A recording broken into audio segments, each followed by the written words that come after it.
ڈلوان اور تقریباً ہموار سطح کو میدان پلین کہتے ہیں۔ پاکستان میں وسیع اور زرخیز میدانی علاقے پائے جاتے ہیں۔ یہ میدانی علاقے دریائے سندھ اور اس کی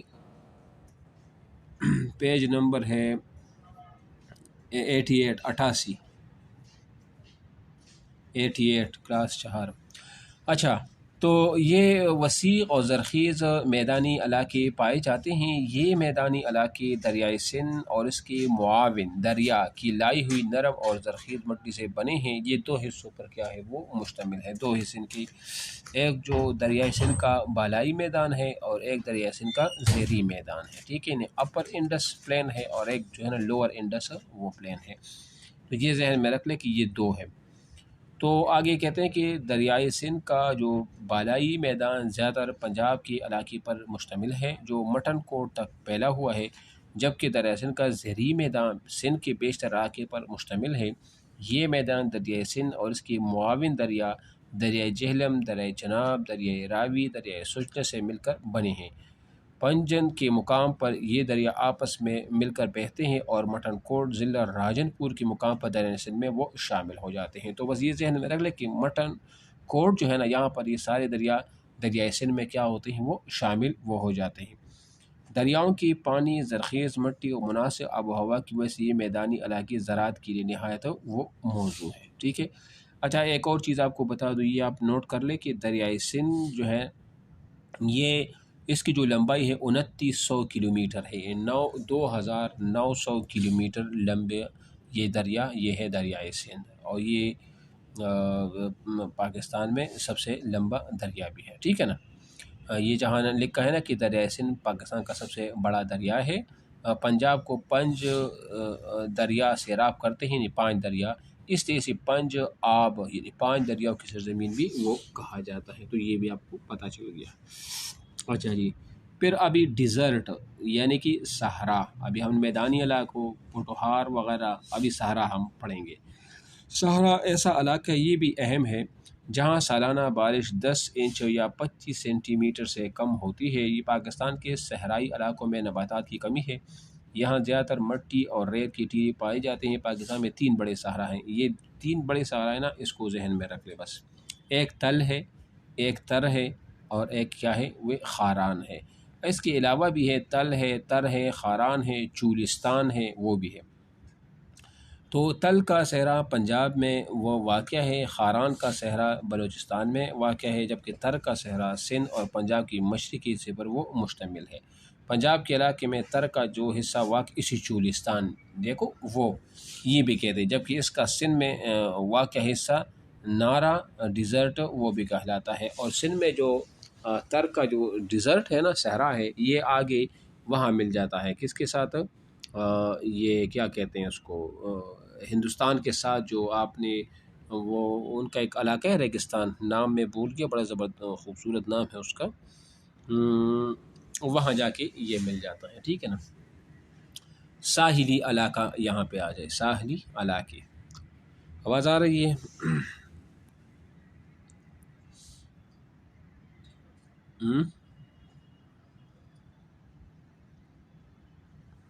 ہلو، اچھا جی، تو ساحلی علاقے، اچھا، ان ساحلی علاقے خشکی کا سمندر سے ملنے والا علاقہ ساحلی علاقہ کہلاتا ہے۔ پاکستان کے ساحلی علاقہ بحیر عرب کے کنارے واقع ہے۔ یہ ساحلی علاقہ تقریباً 1050، ادھر انہوں نے 1050 کلومیٹر لکھا ہے، لیکن زیادہ تر یہ جو صحیح آپشن ہے نا اس کا وہ ہے 1046، یعنی 1046 کلومیٹر جو ساحلی علاقہ ہے نا یہ پاکستان کا ہی، ٹھیک ہے نا۔ سندھ کے ساحلی علاقے پر کراچی اور بن قاسم، جبکہ بلوچستان کے ساحلی علاقے پر گوادر کی بندرگاہیں واقع ہیں۔ کراچی کی بندرگاہ پاکستان کے سب سے بڑی اور تجارتی سرگرمیوں کے لیے مصروف ترین یہ بندرگاہ ہے، ٹھیک ہے۔ اچھا جی، آگے انہوں نے چین اور پاکستان اقتصادی راہداری سی پیک پاکستان اور چین کے درمیان تجارت کے فروغ کا ایک منصوبہ ہے جس سے معیشت کو فروغ ملے گا۔ گوادر کی بندرگاہ بھی اسی پروجیکٹ کا ایک وہ حصہ ہے، اگرچہ اس پر ابھی کام روکا ہوا ہے۔ پاکستان کے لوگوں کی طرز و زندگی، اب یہ ہم اس کو پڑھ لیتے ہیں، ٹھیک ہے۔ پاکستان کے شمالی علاقوں میں پائے جانے والے پہاڑی سے تقریباً سارا سال برف سے ڈھکے رہتے ہیں۔ اس کے علاوہ یہاں بہت سے سیاحتی مقامات ہیں۔ یہاں کے لوگ سیاحوں کی رہنے اور کھانے پینے کا بندوبست کرتے ہیں، جو کہ ان کی آمدنی کا ایک بڑا ذریعہ ہے۔ ان علاقوں میں رہنے والے لوگ مویشی پالتے ہیں، باغبانی یا کھیتی باڑی بھی کرتے ہیں۔ خوراک بھی یہ لوگ خشک میوجات، گوشت اور قہوہ استعمال کرتے ہیں۔ لباس میں موٹی اونی کپڑے اور ٹوپیوں کا استعمال عام ہے۔ پہاڑی علاقوں میں گھروں کی چھتیں ڈھلوان رکھی جاتی ہے تاکہ برف باری کے موسم میں برف گھروں کی چھتوں پر جمع نہ ہو سکے۔ پاکستان کے میدانی علاقوں میں کدھر گیا؟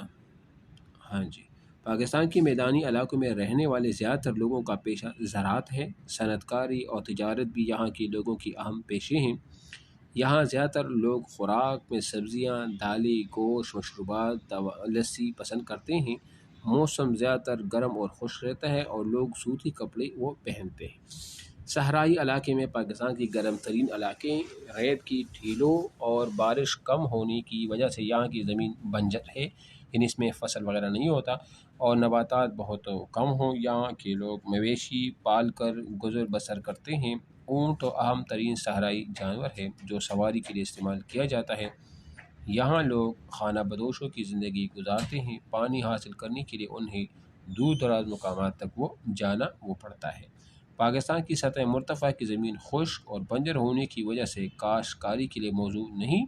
جن علاقوں میں کاشتکاری کی جاتی ہے وہاں زیر زمین نہری نظام کاریز موجود ہے، جو میں نے آپ کو پہلے بتا دیا۔ یہاں کے لوگوں کا اہم پیشہ کان کنی اور گلہ بانی ہے۔ اس کے علاوہ کچھ علاقوں میں پھلوں کے باغات بھی پائے جاتے ہیں، ٹھیک ہے نا۔ اچھا جی، اب آ جائے آگے۔ پاکستان کے ساحلی علاقوں کے لوگوں کا اہم پیشہ ماہی گیری ہے، اور اس کے علاوہ بندرگاہوں کی وجہ سے کچھ لوگ تجارتی سرگرمیوں سے بھی وابستہ ہیں۔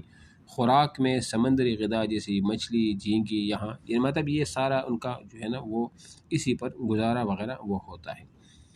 آگے کہتے ہیں کہ انسانی سرگرمیاں اور ان کی اثرات، امپیکٹ آف ہیومن ایکٹیویٹیز۔